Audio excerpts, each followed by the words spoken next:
এটা একটা আইবি এর ম্যাথ এবং এনএসআই এর ইডির কোশ্চেন। কিছুদিন আগে যে পরীক্ষা হলো সেটা হচ্ছে এনএসআই এর ইডির কোশ্চেন ছিল এটা, এবং আইবিএ কোশ্চেনটা করছে। তো কোশ্চেনে বলা ছিল কি, Pavel was cycling at 30 kilometre per আওয়ারে সে হচ্ছে 30 কিলোমিটার সাইকেলিং করতেছিল, and was passed by Ratan, তাকে ক্রস করে গেছে, রতন হচ্ছে তাকে পাস করে গেছে বা ক্রস করে গেছে, who was cycling 40 kilometre per hour.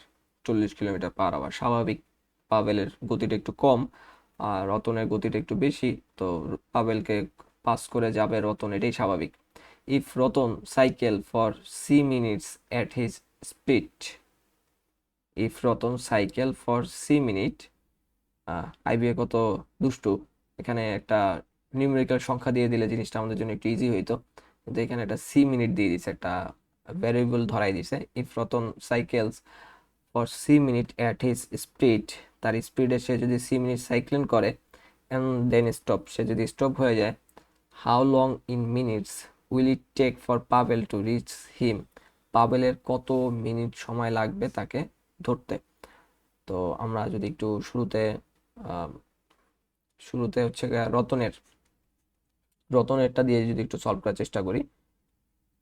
রতনেরটা দিয়ে, রতন হচ্ছে গিয়া 60 মিনিটে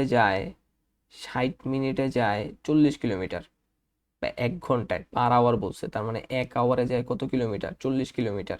তাহলে আমি 1 আওয়ার না লিখে, 1 আওয়ার মানে হচ্ছে কত, 60 মিনিট। তাহলে রতনের হিসাবটা করতেছি, রতন কি করছে, 60 মিনিটে যায়, ক্রস করে হচ্ছে গিয়ে 40 কিলোমিটার, 40 কিলোমিটার। তাহলে 1 মিনিটে কতটুকু ক্রস করবে, 40/60 কিলোমিটার। আর ও হচ্ছে গিয়ে সি মিনিট হচ্ছে গিয়ে স্পিড করছে। If Ratan cycles for C minutes at his speed, তার স্পিডে যদি C minute সে রাইড করে এবং দেন স্টপ হয়ে যায়, সেজন্য আমি C minute কতটুকু সে গেছে সেটা বের করতেছি। তাহলে 40 × C/60, এটাকে যদি কাটাকাটি করি উপরে হবে হচ্ছে গা 10 দিয়ে যদি কাটি 4C/6, আবার 2 দিয়ে কাটাকাটি করা যায়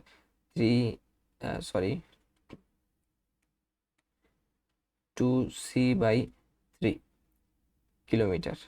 তাহলে রতন C minute কতটুকু গেছে, C minute গেছে 2C/3 kilometre, Ratan 2C/3 kilometre.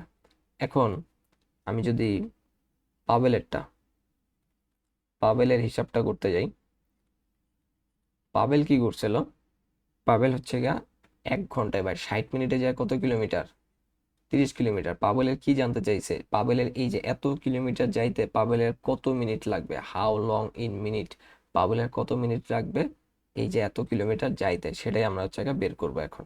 ঠিক আছে, তো এই ইকুয়েশনটা ঠিক এভাবে লিখতে হবে যে 30 কিলোমিটার, পাবেল 30 কিলোমিটার যাইতে সময় লাগে কত মিনিট, 60 মিনিট। তাহলে 1 কিলোমিটার যাইতে সময় লাগাবে কত মিনিট, 60/30 মিনিট। অ্যান্ড দেন এই যে এত কিলোমিটার যাইতে পাবেল কত সময় লাগাবে, 2C/3 কিলোমিটার যাইতে পাবেলের সময় লাগবে হচ্ছে গা 60 × 2C/3 × 30, জাস্ট এটার দ্বারা হচ্ছে এটাকে গুণ করে দিছি, এটা দ্বারা এটাকে গুণ করে দিছি। তো এখানে হচ্ছে যদি আমি একটু উপরে লিখি, একটা মুছে দিই, যদি উপরে লিখি সেটা হচ্ছে 60 × 2C/3 × 30। তো এখানে 30 দ্বারা 60কে কাটলে হচ্ছে 2 হয়, দেন হচ্ছে আর কাটাকাটি যায় না, হবে হচ্ছে উপরে 2 আর 2 গুণ করলে 4C/3 মিনিট। তাহলে পাবেলের এত কিলোমিটার যাইতে সময় লাগবে হচ্ছে 4C/3 মিনিট। এই যে আমি বললাম যে সিটা হচ্ছে যদি একটা ভ্যারিয়েবল দেওয়া থাকতো তাহলে আমাদের জন্য একটা নিউমেরিক্যাল সংখ্যা আসতো, কিন্তু এখন এই ভ্যারিয়েবল সাথে নিয়েই চলতে হবে। তাহলে অপশনে এভাবেই দিয়ে দিয়েছে যে নাম্বার অপশনটা 4C/3, এটি হচ্ছে আমাদের অ্যান্সারটা 4C/3।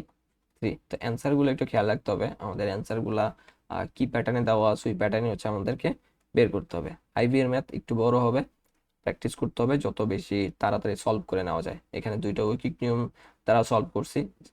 যারা ঐকিক নিয়ম পারবেন তাদের হচ্ছে এর এত বড় 3 লাইন লেখা লাগবে না, এক লাইনে ঐকিক নিয়ম করা যায়। তো এখানে এক লাইন, এখানে এক লাইন, মানে মোট 3 লাইনে ম্যাথটা কিন্তু সলভ করা যায়। তো আমি জাস্ট বোঝানোর জন্য এইভাবে লং প্রসেসে দেখাইলাম।